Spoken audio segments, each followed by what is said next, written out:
Diagnosing pulmonary hypertension, we actually can advance a catheter all the way into the area and directly measure the pressure in the pulmonary artery.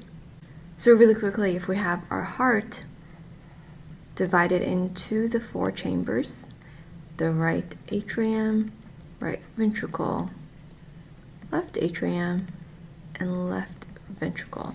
The pulmonary arteries are plugged right into the right ventricle. In the anatomical heart, it's actually plugged into the top of the right ventricle and it goes out this way.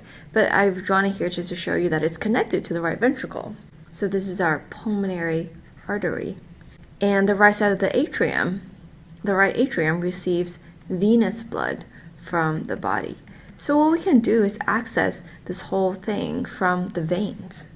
So what we can do is insert a catheter into a big vein, usually one of the veins in this area, in the arm or up here near the shoulder and neck. Wherever it is, the point is to put this catheter into the vein, and then under imaging we can advance this catheter along our venous tree. It goes along the bigger and bigger veins, finally comes to the superior vena cava, and this basically goes right into the right atrium.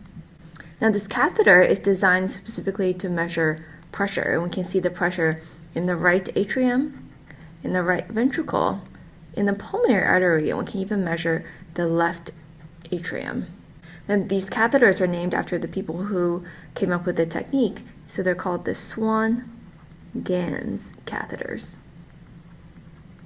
And their purpose is to measure the pulmonary artery pressure and or the pressures in the other chambers.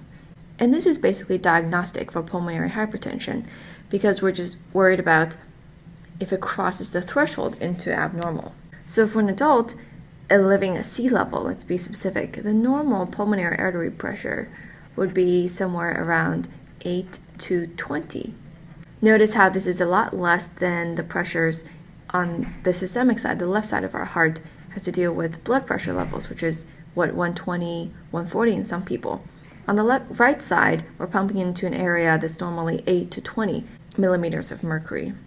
And for pulmonary hypertension, technically we define it as a value that's above 25 millimeters of mercury as well.